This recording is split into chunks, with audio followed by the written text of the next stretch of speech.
Olá para você que está ligado na programação da Rádio Defensoria. Está começando mais um podcast Entrevistas DPE comigo, Beatriz Priu. E hoje o nosso assunto é para falar sobre projetos premiados do Instituto Federal de Roraima que conquistaram destaque nacional de robótica lá em Goiânia. E para falar desse assunto eu recebo hoje aqui no estúdio Débora Dea, que é orientadora do projeto, professora do Instituto Federal, e os alunos Fernanda Oliveira e o Plácido Vinícius Oliveira também, que são estudantes. E cada um aqui vem contar um pouquinho também sobre o projeto que apresentou nessa grande mostra nacional. Primeiramente, sejam muito bem-vindos e obrigada por terem aceitado o convite. Obrigada. Começar aqui pela professora, né, a Débora aqui conosco. Como é que nasceu essa ideia também de fazer esses projetos aqui em Roraima, né? No caso, você acompanhando, orientando a Fernanda. Só para quem está nos ouvindo e trazer mais informações, na verdade, a Fernanda, junto com a Débora, criaram um mapa tátil para deficientes visuais ali entenderem um pouquinho do mapa do Brasil. E aí tem todo não é uma maquete, né? Como é que eu posso chamá-lo? Protótipo. Protótipo, que é o nome certo, técnico. Como é que nasceu essa ideia, Débora? Então, eu sou professora no Instituto Federal desde 2019 e desde 2019 que eu assumi a parte da robótica na instituição. Antigamente era um outro professor, ele foi transferido para outro estado e aí eu fiquei nessa parte. Então, desde desse período que a gente vem trabalhando diversos projetos voltados, sempre envolvendo eletrônica, eletrotécnica e alguma coisa para resolver algum problema da sociedade, né? A gente já foi em outros eventos, participou da OBR, a OBR é a Olimpíada Brasileira de Robótica, onde os alunos têm que fazer um robô que ele vai cumprir determinadas atividades e eles competem entre equipes, né? Então, a gente, desde 2019, começa a trabalhar disso e também a gente, a partir de 2022, a gente começou a entrar também na MNR, que é a Mostra Nacional de Robótica. Onde não apenas robô, seguidor de linha que faz determinada tarefa, mas projetos inovadores que envolvam, né, essa parte de programação, de eletrônica, para, de fato, fazer os alunos colocar em prática o que eles aprendem em sala de aula, né? No nosso caso, a gente tem os cursos técnicos integrados no Instituto Federal. Então, eu particularmente trabalho com eletrônica e eletrotécnica, mas a gente também já teve, participando das nossas equipes, alunos de secretariado, de informática, de edificações, porque não é um impedimento. Qualquer aluno do Instituto Federal que queira participar desses projetos, eles são bem-vindos. Então, em 2022, foi a primeira vez que a gente participou da MNR com uma outra equipe de alunos que já se formaram, né, se formaram naquele ano mesmo. E aí, em 2023, surgiu um outro projeto, que era o Power for Girls, que é um projeto da Embaixada dos Estados Unidos, junto com o Brasil, voltado para meninas. E aí eu vi o edital desse projeto e convidei a Fernanda, naquela época, mais 3 alunas, e o tema daquele ano, 2023, era a inclusão. E a gente pensou, né, começou a pensar o que a gente poderia fazer envolvendo, de novo, os cursos e que pudesse trazer algum benefício. E aí a gente teve a ideia de fazer esse mapa tátil. A gente apresentou esse projeto e depois eu vou deixar mais para a Fernanda falar sobre o processo todo, mas a gente criou um primeiro modelo naquele ano, apresentou, e aí a gente continuou com esse projeto para melhorar ele, e aí a gente foi também selecionado novamente para participar da MNR com esse projeto novamente, e aí ela foi agora com outros alunos integrando o grupo, né? Houve uma mudança. E nisso também a gente tem outros projetos no IFRR, mas sempre tentando envolver tecnologia em alguma área, né? No caso do projeto do Plácido, que são a impressão 3D de modelos biológicos. Então, ele está em outro projeto, mas também tudo faz parte lá. A gente tem um laboratório de robótica e prototipagem, onde a gente tem impressoras 3D, a gente tem placas de microprocessadores, equipamentos, tem kit Legos. tudo para deixar os alunos que estão, que têm vontade de aprender, de participar desses projetos, para que eles fiquem meio que livres para poder criar, né? E aí, nisso, a gente começa a inscrever eles em projetos. Então, inscreve em MNR, inscreve em bolsas de pesquisas, e eles acabam recebendo para poder estudar e também, né, representar o Instituto e o Estado em outros campeonatos e mostras, como foi que aconteceu agora na MNR de 2024. Como professora, por que você acredita realmente na importância, que impacto, na verdade, tem para um estudante, né, participar dessas mostras, participar desses eventos e construir com as próprias mãos ali esses projetos tão, assim, inovadores como o Mapa Tátil? Eu acredito que para eles é muito bom, porque eles saem um pouco da casinha, saem um pouco da sala de aula, daquilo que eles têm que estudar diariamente, e eles têm a oportunidade de desenvolver as habilidades deles de uma forma mais direta. E a gente vê que os alunos que participam desses projetos, eles sempre têm alguns destaques depois no mercado de trabalho. Eles já saem com uma formação de técnico, mas além disso, eles conseguem aprender a ter proatividade, né? Porque no caso, como eu lido com os meus projetos, é deixar mesmo o aluno livre para eles terem as ideias. Aí eu falo para eles, olha, o objetivo do projeto é esse, a gente tem que solucionar. Como que você vai fazer isso? Então, a gente dá as ferramentas para que eles vão buscar. Então, isso de buscar o como fazer, ter ideias, então isso já faz com que eles tenham um destaque maior. E eu tenho isso com os meus ex-alunos que já estão graduados, que já graduaram no ensino técnico, que hoje em dia estão tendo destaque na universidade ou na carreira como técnico por causa disso, porque eles se destacaram em algum projeto na escola e aí acaba que a gente sabe que esse aluno tem alguma coisa a mais, e quando surge alguma oportunidade, sempre perguntam para os professores, né? Você tem algum aluno para indicar? E aí a gente vai lá e lembra, olha, aquele aluno, ele participou do projeto, ele sabe fazer isso e aquilo, ele é proativo, a gente vai lá e indica. Então, hoje eu tenho vários desses meus alunos que participaram desses projetos que estão. Tem aluno que estão na faculdade estudando, mas tem aluno que estão trabalhando, inclusive, com robótica, porque estudaram no IF, trabalharam com robótica, tem a oportunidade de trabalhar, por exemplo, no CCTI, a gente tem aluno que está trabalhando lá, alunos que estão na área técnica, mas também são alunos que passaram por esse processo de trabalhar com projetos na escola. Bacana mesmo, assim, e muito conhecimento, né? Perguntar agora da Fernanda aqui com a gente, que é a aluna orientada, né, pela Débora, e quando você recebeu também essa ideia de desenvolver um projeto de inclusão para deficientes visuais, como é que foi esse primeiro contato realmente com esse trabalho?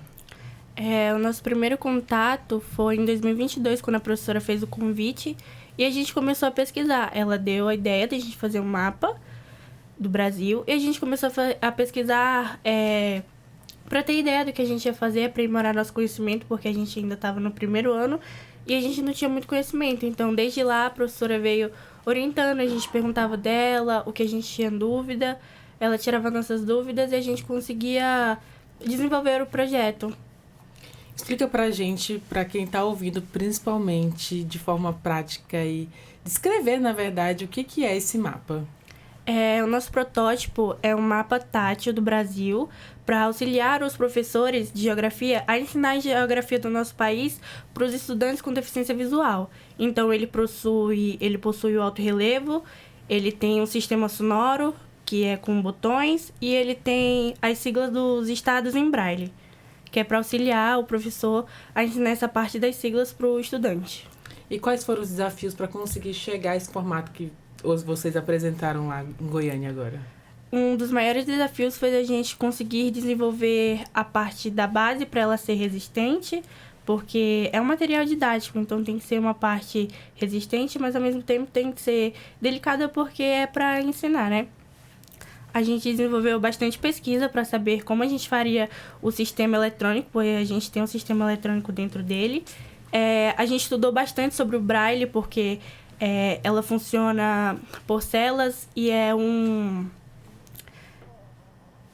Como fala? A parte técnica do Braille, né? A parte técnica do Braille é padronizada. Então a gente fez bastante pesquisa para a gente aprender o Braille para pôr no nosso protótipo. E para você, como é que foi essa experiência de levar esse trabalho para fora, né? Apresentar nessa mostra nacional? Foi muito gratificante, porque desde 2022 a gente vem desenvolvendo o protótipo. Na minha equipe eu sou a mais antiga, porque o resto das outras meninas acabaram saindo por ser terceiro ano e terem que estudar para vestibular, etc. Então é bem gratificante, porque a gente passou por muita coisa, a gente fez muita pesquisa, foi um trabalho bem grande para a gente conseguir desenvolver esse protótipo e conseguir levar ele e ter um reconhecimento que a gente teve, foi muito bom e muito gratificante para a gente, estudantes que desenvolvemos o projeto. Plácido está aqui na minha frente também, ele participou da Mostra Nacional de Robótica, que é que vocês falam, né, como MNR, que é um dos maiores eventos científicos do país em tecnologia e educação, e você apresentou também outro trabalho que foram coleções didáticas em impressão 3D. Conta pra gente também o que é isso, como é que veio essa ideia, como é que vocês desenvolveram esse projeto. Isso, o nosso projeto é coleções didáticas em impressão 3D, e ele surgiu no começo do ano, por eu e minha amiga, Maria de Lourdes. Nós somos um curso técnico de eletrônica lá do Instituto Federal, e o nome da nossa equipe é Comani 3D. Comani é uma homenagem ao nosso estado, que na língua macuxi significa viver e preservar, que é um dos objetivos do nosso projeto, né, o que a gente pretende levar para frente. Bom, o projeto surgiu lá no começo do ano porque a gente tinha aula de biologia. Além de biologia, aulas de física e química na escola, e a gente percebeu uma lacuna muito grande dentro da sala de aula. Os alunos tinham muita dificuldade em reter aquele conhecimento, prestar atenção e manter o foco durante as aulas mesmo. Isso por conta do conteúdo, que era muito difícil de se visualizar, difícil de se interpretar, difícil de reter aquele conhecimento. Aí surgiu a ideia de fazer a produção de coleções didáticas, que são modelos feitos através de impressão 3D, voltados para a área de biologia, e implementar esses modelos em sala de aula. Dá para imprimir o que aí? Bom, a nossa ideia no começo agora, a gente está fazendo a produção de modelos voltados para a área biológica. Então a gente foca em animais como vertebrados, invertebrados, peixes que não estão presentes aqui na região que nós vivemos, organismos que a gente não consegue visualizar olho nu, que às vezes até dificultam o estudo por conta disso. A gente faz a produção de vírus, bactérias, tudo usando a impressão 3D, que é uma ferramenta acessível para a gente lá no Instituto Federal. De forma aumentada, né? Isso. Para que a gente possa ter uma maior visualização daquele assunto e adquirir o melhor conhecimento também. Gente, isso é sensacional, né? Sensacional você conseguir visualizar ali um animal que você não conhece, até uma parte do corpo humano talvez pode imprimir ele também. Dá para fazer também no futuro? Dá sim, com certeza. O nosso projeto a gente quer expandir ele bastante e a gente está no processo para isso, né? A gente agora está fazendo a impressão de modelos que são totalmente reais aos que a gente encontra na natureza, por exemplo, para estudo mesmo e para aplicar no nosso dia a dia. A gente começou aplicando lá no Instituto Federal, nas turmas de primeiro, segundo e terceiro ano do curso técnico, mas também no curso técnico subsequente de biologia. E além disso, a gente também levou nosso projeto para o edital de extensão lá do Instituto, e agora a gente está aplicando eles nas escolas públicas e privadas do nosso estado. Como é que isso funciona na prática? Bom, na prática, por exemplo, quando nas aulas de biologia, é muito comum, quando a gente vai estudar no laboratório, a gente ter organismos em espécimes, em vidros, em conserva. Isso, por certo modo, facilita o estudo. Só que isso também, por outro lado, agride o meio ambiente. E a gente quer desenvolver o pensamento crítico à biodiversidade também. Então a gente quer fazer a troca desses animais em conserva por nossos modelos biológicos, que além de serem práticos, serem acessíveis a todo mundo, mas também serem biodegradáveis. Que legal. E lá na participação na mostra, né? Quando você recebeu o convite, foi lá apresentar também, como é que foi essa experiência para você? Bom, acho que eu posso dizer em nome de toda a minha equipe que foi uma experiência sensacional. Foi uma experiência única, assim, e que vale muito a pena você vivenciar. A gente levou o nosso projeto, a gente apresentou todos os dias do evento, e a gente pôde ter contato com projetos e turmas e equipes de todo o país. A gente conversou, viu formas de se melhorar o projeto, teve avaliação, teve feedback de diversos professores de diversas áreas, diversos alunos que se interessaram pelo projeto. E vale ressaltar que foi uma experiência muito boa. A gente se destacou bastante na apresentação. E não vou mentir, os que mais adoraram, assim, a nossa coleção foram as crianças.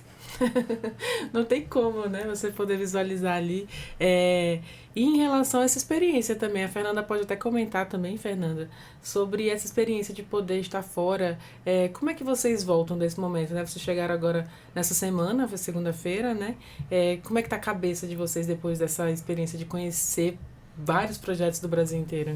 Então, a nossa cabeça volta borbulhando, que nem você falou mesmo. A gente volta cheio de ideia, assim. A gente, segunda-feira, chegou, terça-feira já estava no laboratório trabalhando de novo, porque essa questão de receber feedbacks, experiências, relatos dos nossos alunos, mas também do pessoal que estava lá no evento, é muito gratificante pra gente. A gente recebeu indicações de como melhorar o nosso projeto, e a gente já quer colocar tudo isso em prática o quanto antes. Você também, Fernanda? A gente voltou já pensando no Mundial, porque a gente conseguiu se classificar por um Mundial que vai ser em Salvador. A gente já veio pensando no avião mesmo, no que a gente ia trocar no mapa, o que a gente ia fazer, o que a gente ia melhorar. Lá em Goiânia, a gente viu outros projetos que eram para pessoas com deficiência visual, e a gente obteve trocas, a gente conversou para ver o que a gente iria melhorar no nosso projeto. Então, a gente já veio pensando, é uma troca muito boa, porque a gente vê outras tecnologias, a gente vê outros estudantes que mexem com projetos, então é sempre uma troca muito boa aí para essas viagens e falar com outros estudantes. E qual a sua expectativa, então, para participar do Mundial, né?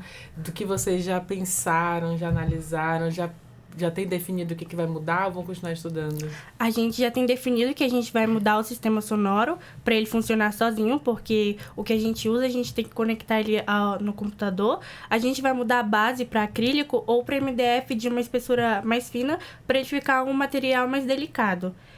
A gente também quer arrumar uma forma de pôr o braille junto com os botões, para ficar um material mais compacto e de melhor uso, né? Para os estudantes com deficiência visual. A professora quer participar também dessa parte? E outra coisa que a gente tem que fazer nesse projeto é, de fato, fazer teste. Aí, para 2025, fica a questão de fato buscar parcerias com a prefeitura, já tem alguns contatos para chegar nos alunos que, de fato, precisam, para que a gente faça de acordo com a necessidade deles.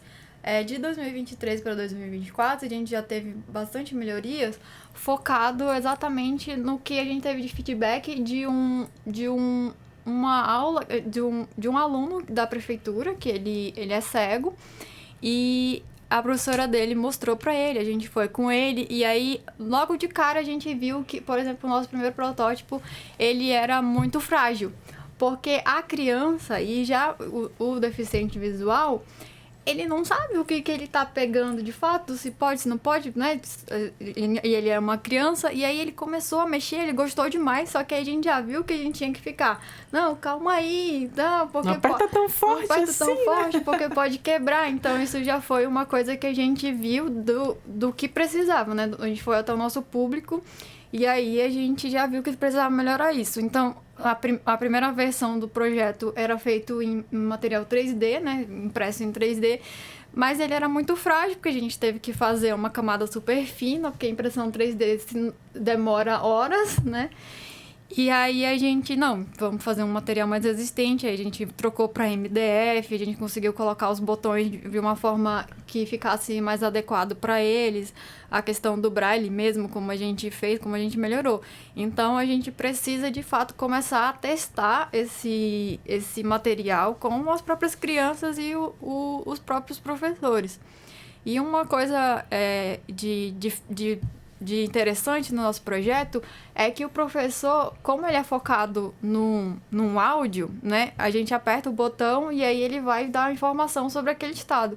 Só que essa informação, ela pode ser trocada a qualquer momento. Se o professor quer falar sobre relevos, hoje vamos falar dos relevos do Brasil, e ele mesmo quer gravar um áudio, ele grava um áudio falando sobre o relevo de Roraima, do Amazonas, e ele coloca lá na pasta do nosso trabalho, e ele dá aquela aula, ele ensina o aluno sobre aquilo. Se ele quiser mudar, se ele quer falar sobre geografia política, aí ele vai lá e muda. O que os alunos fizeram também de mudança nesse ano foi trazer a inteligência artificial para o jogo. eles, ao invés de gravar o áudio deles, que eles ficavam com vergonha, eles colocaram no gerador de áudio por inteligência artificial, mas o texto é próprio de pesquisa que eles fizeram, né? Então, isso foi uma mudança, e aí eu acredito que o principal trabalho para o ano que vem é fazer esses testes com alunos. E aí a gente vai envolver, né, projetos, parcerias, como vai envolver teste com pessoas, né, com estudantes. Vai ter um processo sobre comitê de ética para ver como é que tá a pesquisa, mas esse eu acho que vai ser o principal foco do ano que vem também. Falando em inteligência artificial, que é o que está muito em alta, né, desde o ano passado também, como é que o Instituto Federal e os cursos, né, de robótica, aliás, que envolvem robótica eletrônica, eletrotécnica, né, têm abraçado, né, as ferramentas que estão disponíveis até o momento, porque com certeza todo dia surge uma coisa nova. O que eu falo para os meus alunos se vai usar inteligência artificial, pessoal, pelo menos formatem o trabalho. A cara da Fernanda agora foi a melhor. Não, assim, é uma coisa que veio pra ficar, só que a gente tem que saber utilizar. Mas a gente tá super aberto, inclusive nós como professores, recentemente, a gente teve uma semana de inovação, onde o foco foi inteligência artificial. Então a gente teve cursos sobre como utilizar as ferramentas, então a gente tá super abertos, né, a essa tecnologia. A gente só tem que, de fato, saber utilizar ela pra não acabar caindo em fake news da própria inteligência artificial. A gente sabe que esse é um problema, mas na nossa área é impossível não participar, não usar, né? Então, isso que do áudio, né, que você falou. Isso, aí foi a proposta que os alunos tiveram, né? Falaram que queriam utilizar o gerador de voz por inteligência artificial. E o projeto foi super aberto a isso, né? Porque o texto era uma coisa que tinha sido criada a partir de uma pesquisa, né, geográfica. A gente colocou uma coisa mais genérica nesse texto, né? Sobre quantos habitantes tem o estado, se é da região norte, sul. Então, eles fizeram um estudo isso, jogaram na inteligência artificial e ela criou o áudio para eles. Agora eles não têm mais coisa, eu tô com vergonha do meu áudio. Vergonha da própria voz. Muita gente tem, né, essa resistência, então acho que veio para facilitar mesmo. E essa premiação, né, que vocês recebem, ela, principalmente pro IFE, o que ela garante? Vocês conseguem abrir mais portas, né, para participar de outros projetos, um certo recurso também para investir em outro? Como é que funciona esse trabalho? Como o projeto agora ele já está bem, ganhou essa visibilidade, né?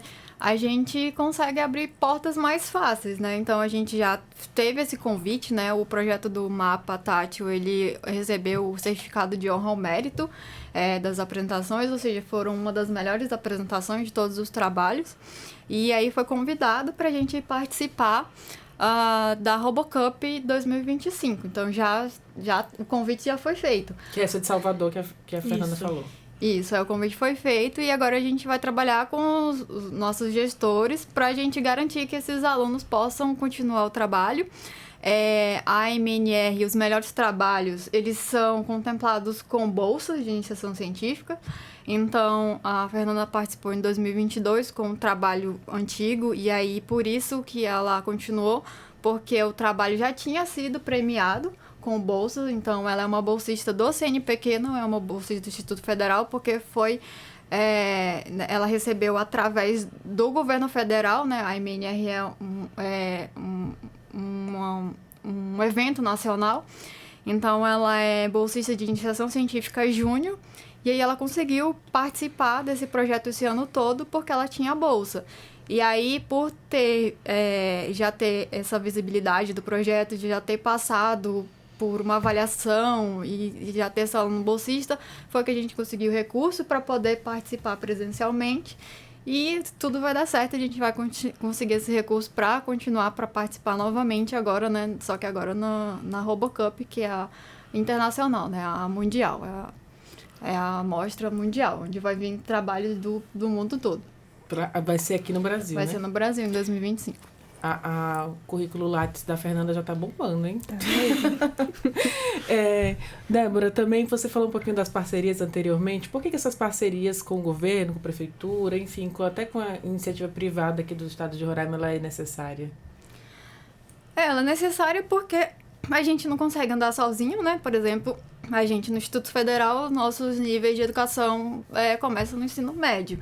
E a gente precisa, o nosso foco do nosso trabalho, assim como o trabalho do Plácido, de outros professores, são focados na iniciação na educação básica. Então, a gente precisa que haja essa comunicação entre o Instituto Federal e as outras escolas, para que a gente leve conhecimento e a gente traga o conhecimento também. Não só esse projeto do mapa, mas a gente já faz projetos de extensões, como o Plácido explicou, a gente já fez projetos de extensões de robótica para levar a robótica para outros alunos. Então, não só no Campus Boa Vista, mas também em outros campi do Instituto, a gente tem esses projetos de extensões envolvendo robótica, envolvendo tecnologia. A gente eu já trabalhei com projetos de extensão que era os nossos alunos prepararam um curso de robótica para a gente levar para a comunidade. Então, a gente chamou alunos do 9º ano, que eram possíveis alunos do IFE, né, para mostrar a instituição, mostrar o que a gente fazia. Então, os alunos tiveram como projeto deles, eles eram bolsistas, recebiam para isso. Eles mesmos criaram o curso, criaram a apostila, criaram vídeos, criaram tudo, como que ia ser o robô que eles pretendiam ensinar para os alunos. E aí, eles passaram o ano inteiro criando esse curso e aí, no final, a gente levar para a comunidade. Então, como instituição, a gente tem a gente faz isso, né? A gente gera conhecimento não só para a gente, mas para a comunidade. Então, essa parceria entre prefeitura, estado e instituições privadas que podem vir a contribuir financeiramente para ajudar a gente já teve alguns parceiros que ajudaram a gente viajar em outros momentos, que deram suporte com dinheiro mesmo para ajudar a gente a viajar, numa época que a gente não estava com tanto recurso. Então, é super importante a gente ter esse retorno, né? Dar esse retorno para a comunidade como uma instituição pública. Uma instituição que recebe ali alunos de todas as classes sociais, né? Porque vocês fazem uma prova para entrar, aliás, no IFE, né? E voltando aqui para entender um pouquinho também do projeto do Plácido, o Plácido que inclusive, Plácido Vinícius Oliveira. Isso. Eu falei que eles são primos aqui, a Fernanda e ele. Tem o mesmo sobrenome, mas não são, né? Não. Tem certeza? Tenho. Ou não, né? Mas todo boavistense é primo do outro. É verdade. Isso é verdade. Parente. Todo mundo parente. É o nosso ditado, mas de forma brincadeira, que é a parte, né? Mas assim, Plácido, com essa experiência que você recebeu, né, lá em Goiânia, você tem expectativas também para produzir outros projetos, para pensar também em como melhorar ainda mais a impressão 3D? Sim, com certeza. Acho que a gente voltou de lá com oportunidades assim que a gente não poderia ter de outra forma, que foi muito gratificante e aprimorou muito o nosso conhecimento, a nossa experiência e principalmente a nossa vontade de produzir e levar para a comunidade, como a professora Débora falou. O nosso projeto, a gente quer, como objetivo principal do ano que vem, que a gente quer participar novamente da MNR 2025, que vai ser no Espírito Santo, a gente quer aprimorar nosso projeto e levar ele ainda mais para a comunidade externa. Então, o que a gente está fazendo agora? A gente, além de aplicar em escolas públicas e privadas da nossa região, a gente implementou o nosso projeto nos laboratórios de biologia e agora, com o uso da impressão 3D, a gente está alinhando o nosso conhecimento com a inclusão social. A gente está produzindo agora placas dos nossos modelos. Um exemplo é um tubarão em 3D que a gente tem. E a gente está produzindo placas com o nome do nosso modelo, o nome científico e o nome em braille. Isso é muito importante porque... Placas para identificar ali o modelo mesmo, né? Isso, para identificar o modelo ali e para tornar a aula de biologia mais inclusiva. Isso é muito importante porque a gente tem alunos com deficiência visual presente na nossa turma, no nosso dia a dia, então é importante que eles façam parte e adquirem esse conhecimento também. Um dos pontos que a gente quer levar também para o ano que vem é a gente quer patentear nossos modelos, porque nós mesmos fazendo alguns modelos do zero, nós mesmos modelamos, fatiamos, imprimimos, pintamos, lixamos e colocamos para uso mesmo. Então, futuramente a gente pretende patentear esses modelos e tornar eles principalmente disponíveis online, para que todas as instituições, não só do nosso estado, mas também de todo o país, possam fazer o download, baixar, imprimir em suas escolas e aplicar em suas aulas, assim, democratizar mesmo. Que legal. Como é o nome da sua professora que lhe orienta? Minha orientadora é a professora Marília Fernandes Negreiros, ela é professora de Biologia do Instituto Federal de Roraima. Ah, que legal. Eu queria que tu explicasse para quem está nos ouvindo, por exemplo, eu nunca vi uma impressão 3D, eu não tenho ideia de como é que faz, como é que imprime, como é que... Você falou que até tem que lixar, como é que funciona esse processo? Então, o nosso processo começou lá no início, porque a gente buscou na internet modelos já prontos de animais, de células, de bactérias, de vírus, que a gente podia fazer o download e usar. Mas, além disso, a gente também fez a modelagem. A gente criou o nosso modelo do zero, usando um software de modelagem, que é o que a gente chama de Blender, e um software de fatiamento. O software de fatiamento, a gente usa o Cura, que ele é um software que ele liga a nossa impressora ao nosso modelo, ao nosso sapo, à nossa água-viva, ao nosso tubarão. E, a partir disso, a gente usa uma técnica que é chamada de impressão 3D por camada. A gente usa um tipo de filamento, que é um plástico, que ele é o PLA. Ele é um filamento muito importante e a gente prioriza usar ele porque ele tem 1/4 de tempo de biodegradação de um plástico comum. Então, ele é muito mais sustentável na natureza. A gente usa esse tipo de filamento, que é um plástico, e a gente aquece ele e, através de camadas, pequenas camadas e furos, a gente consegue produzir a nossa peça. Então, quando você vai fazer uma impressão 3D, o animal não sai pronto. Não sai pronto. Eu pensei que ia sair ali o peixe inteiro, gente. Não. Às vezes a gente faz partes separadas, a gente monta depois, que a gente chama de pré e pós-acabamento. A gente faz o pós-acabamento da nossa peça, que depois dela impressa mesmo, a gente faz o lixamento, a gente faz limpa as ranhuras, a gente passa tinta e deixa tudo acabamento perfeito para que a gente possa utilizar em sala de aula. Quantas horas, em média, demora para produzir um material desses? Olha, é um processo que depende muito do material, da peça que a gente vai imprimir, do modelo, né? Do tamanho principalmente. Mas normalmente as nossas peças padrões, por elas serem ampliadas assim para tornar essa inclusão eficiente, demora cerca de 5 a 6 horas para fazer a impressão da peça e mais umas 4 horas para fazer todo o pós-acabamento da peça. Demora um pouquinho. Isso fora o trabalho de pesquisa, de modelagem, Sim. né? Sim. E depois da pintura também. Exato. Ou incluindo a pintura já? Incluindo a pintura já. Mas mesmo assim, demora um pouquinho, né? Para um único protótipo, né, ali? Sem levar em consideração o tempo que a gente gasta também aprimorando o nosso conhecimento e estudando em relação a isso. Quando a gente começou o projeto lá no início, a gente não tinha uma experiência prática em relação à impressão 3D ou coleções de biologia. Então, foi algo que a gente foi estudando, a gente foi aprimorando, a gente foi adquirindo aquele conhecimento para poder realmente colocar em prática. A gente entendeu do zero como é que se usa a impressora 3D, como a gente pode alinhar a impressão 3D ao nosso conhecimento e tornar aquilo possível. Das experiências que você já teve agora, né, com a aula, com um protótipo, né, com uma impressão 3D dentro de sala, você acredita que melhorou seu aprendizado e melhora o aprendizado também de outras crianças, né, alunos também, adolescentes?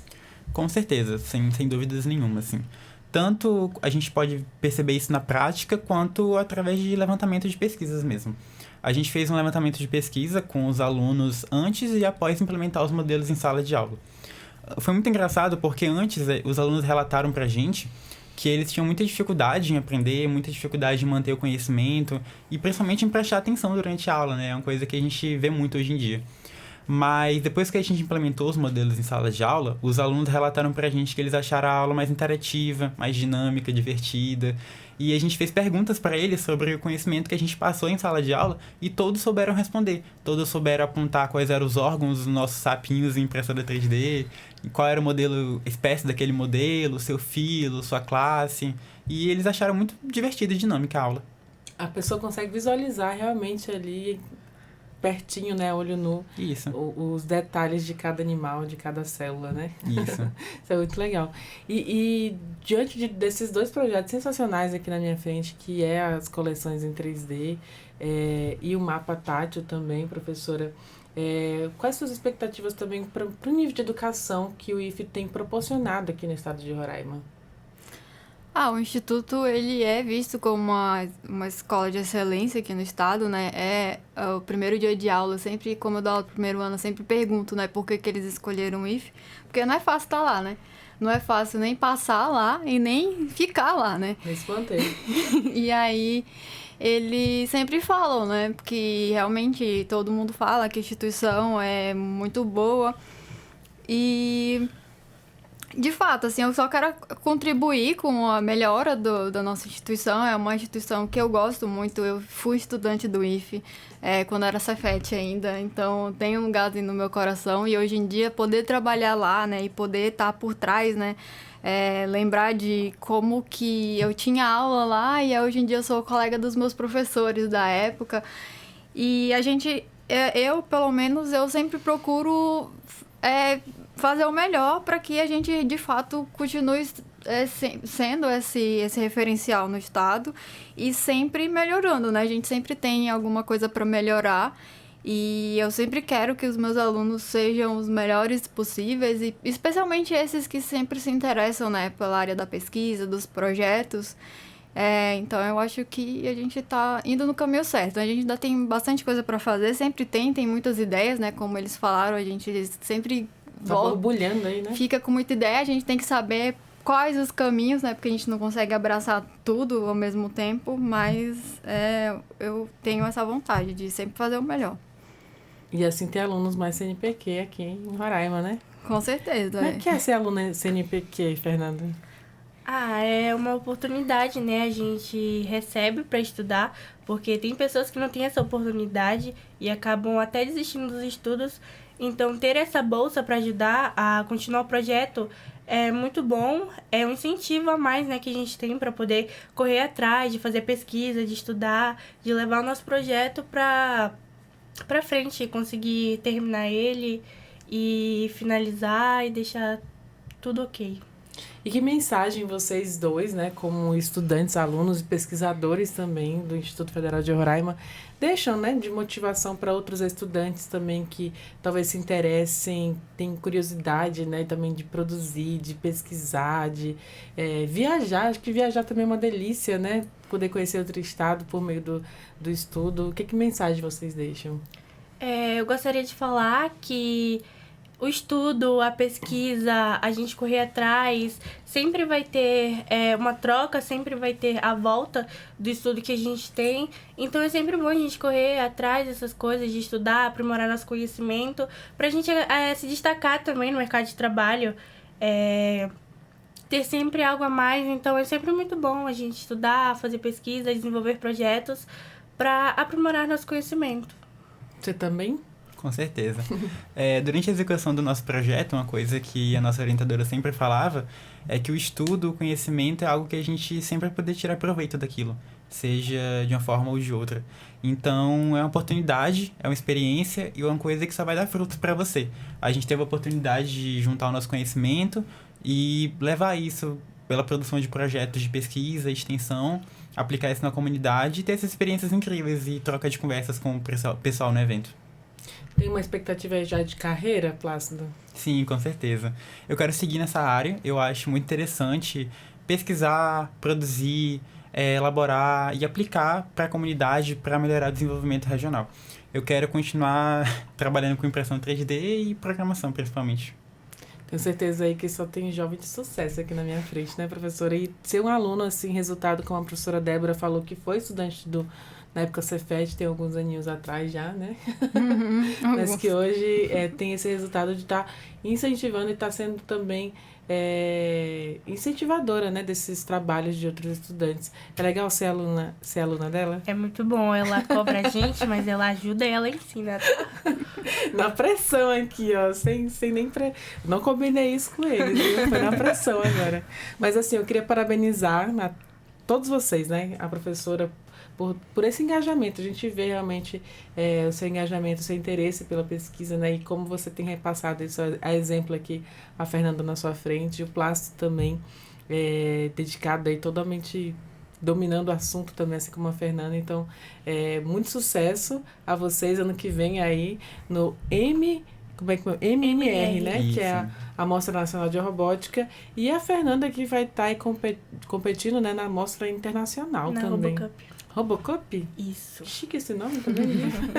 Então, parabéns. Eu vou deixar um espaço também, se vocês quiserem fazer alguma consideração, falar alguma coisa que a gente deixou passar. Bom, eu queria dizer que O projeto, claro, não se cria a partir de uma pessoa só, se cria a partir de várias pessoas. Então, eu queria agradecer principalmente por poder estar aqui na rádio, né? Podendo apresentar o meu projeto para todo mundo. A professora Débora está aqui também, a Nanda. Mas também agradecer a minha orientadora, que sempre estava ali pra gente, sempre incentivou a gente a desenvolver o projeto, que sempre nos orientava e dizia o que a gente tinha que fazer, o que não tinha que fazer, e incentivava a gente a buscar esse conhecimento. Obrigado, professora Marília, e a minha colega de equipe, que foi através dela que a gente conseguiu desenvolver em conjunto toda essa oportunidade e esse conhecimento, Maria de Lourdes.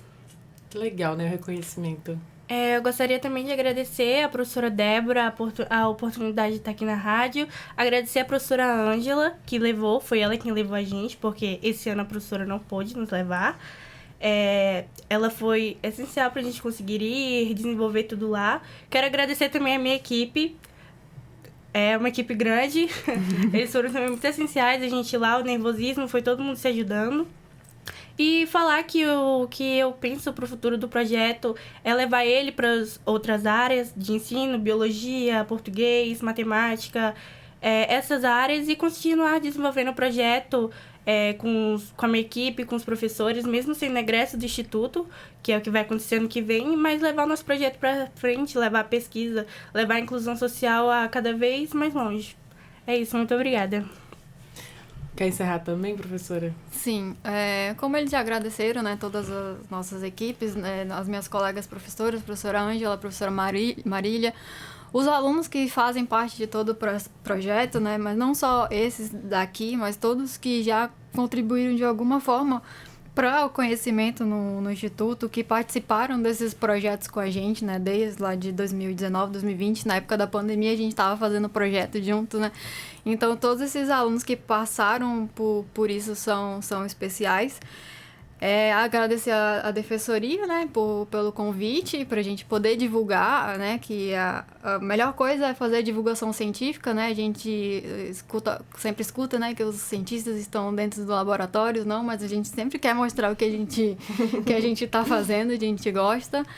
E falar para todo mundo que está escutando que o Instituto está sempre de portas abertas para receber a comunidade. A gente está sempre desenvolvendo projetos, e se alguém quiser visitar a escola, saber sobre o nosso projeto, é só procurar a gente lá na coordenação de eletrônica, no departamento de infraestrutura e informática.